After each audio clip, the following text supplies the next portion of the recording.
ఒక్క క్షణం ఆగండి. ఇప్పుడు ఒక యుద్ధం జరుగుతోంది. క్షిపణులు గ్యాస్ క్షేత్రాలను తాకుతున్నాయి. ముడి చమురు బ్యారెల్కు $100లకు పైగా పెరిగింది. మార్కెట్లు రక్తమూడుతున్నాయి. డాలర్కు 93 దాటి రూపాయి రికార్డు కనిష్ట స్థాయికి పడిపోయింది. మరియు ఈ గందరగోళం మధ్యలో బంగారం అంతిమ సురక్షితమైన ఆశ్రయం పడిపోతోంది. మీరిప్పుడు గందరగోళానికి గురై ఉండాలి. ఎందుకంటే మీ జీవితాంతం మీకు చెప్పబడింది, యుద్ధం ఉన్నప్పుడు, భయాందోళన ఉన్నప్పుడు, ప్రపంచం భయపడినప్పుడు బంగారం ధర పెరుగుతుందని. కాబట్టి యుద్ధం మరియు ఆయిల్ షాక్ ఉంటే బంగారం అకస్మాత్తుగా ఎందుకు పడిపోయింది? ఈ ఎపిసోడ్లో యుద్ధం ప్రారంభమైనప్పుడు బంగారం నిజానికి ఎందుకు పడిపోతుందో, నూనె, డాలర్ మరియు మీ బంగారాన్ని కలిపే అదృశ్య వలయం, మరియు రీటైల్ ఇన్వెస్టర్లు భయాందోళనలకు గురవుతున్నప్పుడు చైనా నిశ్శబ్దంగా ఏమి చేస్తోందో మేము డీకోడ్ చేయబోతున్నాము. సంఖ్యలతో ప్రారంభిద్దాం. ఈ సంవత్సరం ప్రారంభంలో బంగారం రికార్డు స్థాయిని తాకింది. ప్రపంచవ్యాప్తంగా ఔన్సుకు $5,400లకు పైగా. కానీ ఫిబ్రవరి చివరి నుండి ఇరాన్పై యుఎస్ దాడుల తర్వాత బంగారం వెనక్కి తగ్గింది. ఇది ఒక నెల కనిష్ట స్థాయిని తాకి కొద్దిగా పుంజుకోవడానికి ముందు ఔన్సుకు దాదాపు $4,700లకు పడిపోయింది. MCXలో ఇది సుమారుగా $1,50,000కు పడిపోయింది. ధరలు కుప్పకూడలేదు. కానీ యుద్ధం అంటే బంగారం ధర పెరగడం అనే ఒక సాధారణ కథను అవి పూర్తిగా ధిక్కరించాయి. ఎందుకు అర్థం చేసుకోవడానికి మీరు రిస్క్ వర్సెస్ గందరగోళం అనే రెండు చాలా విభిన్నమైన ప్రవర్తనల మధ్య వ్యత్యాసాన్ని అర్థం చేసుకోవాలి. పెట్టుబడిదారులు ద్రవ్యోల్బణం లేదా ఒక కరెన్సీ దాని కొనుగోలు శక్తిని కోల్పోవటం వంటి రిస్క్ను చూసినప్పుడు బంగారం ధర పెరుగుతుంది. 2025లో అదే జరిగింది. డాలర్ విలువను కోల్పోతోంది మరియు పెట్టుబడిదారులు విలువ క్షీణిస్తున్న పేపర్ను భౌతిక ఆస్తులతో మార్చుకున్నారు. అది ఒక కరెన్సీ మార్పిడి లాంటిది. కానీ గందరగోళం విషయం వేరు. గందరగోళం అంటే దేశాలు అకస్మాత్తుగా మనుగడ సాగించాల్సి రావడం. వారు ప్రజలకు ఆహారం అందించాలి, యుద్ధానికి నిధులు సమకూర్చాలి లేదా ఇంధనాలు సమకూర్చుకోవాలి. వ్యవస్థ రిస్క్ నుండి గందరగోళానికి మారినప్పుడు బంగారం సురక్షితమైన ఆశ్రయంలా పనిచేయటం ఆపేస్తుంది. అది ఒక అత్యవసర పూచీకత్తుగా మారుతుంది. అంటే ఇల్లు గడవటం కోసం మీ చివరి బంగారు వస్తువును అమ్మేయటం లాంటిది. ఒక దేశం చేసేది కూడా అదే. సంక్షోభ సమయంలో దేశాలు వ్యూహాత్మకంగా ఉండటం మానేసి బలవంతపు అమ్మకందారులుగా మారటం ప్రారంభిస్తాయి. అవి బులియన్ బ్యాంకులకు ఉపయోగపడే కరెన్సీలను పొందటానికి ప్రపంచ మార్కెట్లో బంగారాన్ని అమ్మమని రహస్యంగా ఆదేశిస్తాయి. బంగారం వ్యవస్థను ముంచెత్తుతుంది మరియు దేశాలు అమ్మక తప్పని పరిస్థితిలో ఉన్నప్పుడు కొనుగోలుదారులు న్యాయంగా వ్యవహరించరు.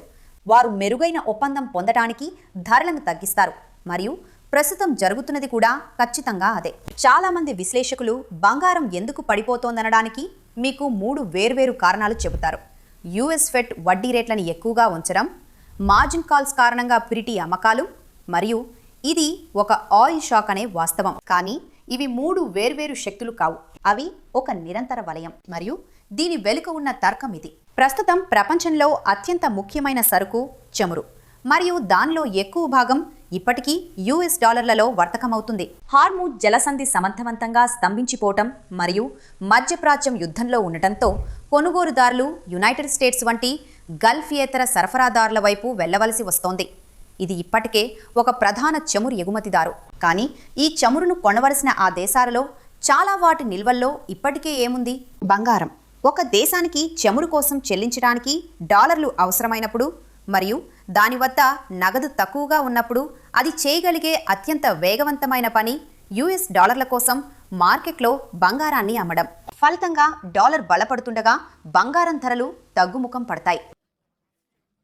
దీనికి తోడు యుఎస్ ఫెడ్ రిజర్వ్ వడ్డీ రేట్లను సుమారు 3.5% వద్ద మార్చకుండా ఉంచింది. అది డాలర్ను చాలా బలంగా ఉంచుతుంది. అధిక చమురు ధరలు అధిక డాలర్ డిమాండ్కు దారితీస్తాయి. అధిక డాలర్ డిమాండ్ కారణంగా దేశాలు బంగారాన్ని అమ్ముతాయి. బంగారాన్ని అమ్మడం వల్ల బంగారం ధరలు తగ్గుతాయి. అందువల్ల ఇప్పటికే చాలా పెద్ద చమురు ఎగుమతిదారుగా ఉన్న యుఎస్ డాలర్ల పరంగా బంగారం తాత్కాలికంగా చౌకగా ఉన్న ప్రపంచంలో ఖరీదైన చమురును విక్రయిస్తోంది. ఇప్పుడు ప్రధాన స్రవంతి టీవీలో దాదాపు ఎవరూ మాట్లాడని విషయం ఇది.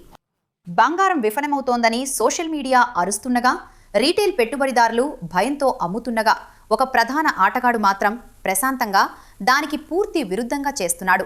అదే China. People's bank of China గత 16 నెలలుగా వరుసగా తన బంగారు నిల్వలను పెంచుకుంటూ వస్తోంది.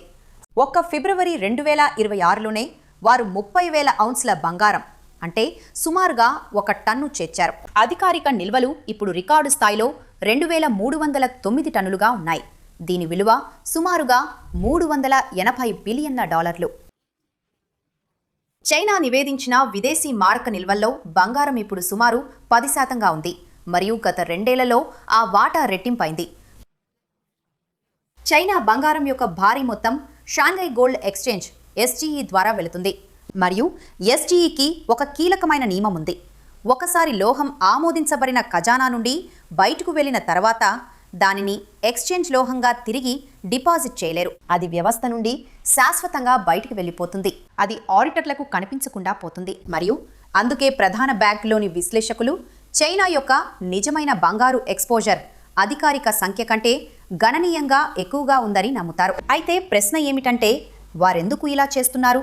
అయితే ఇది డాలర్ నుండి దూరంగా జరగడానికి ఉద్దేశపూర్వకంగా చేస్తున్న వైవిధ్యీకరణ. ప్రపంచ వ్యవస్థకు US ఆస్తులు తిరుగులేని కేంద్రంగా ఉండకపోవచ్చనే భవిష్యత్ పరిస్థితికి ఇది ఒక బీమా పాలసీ.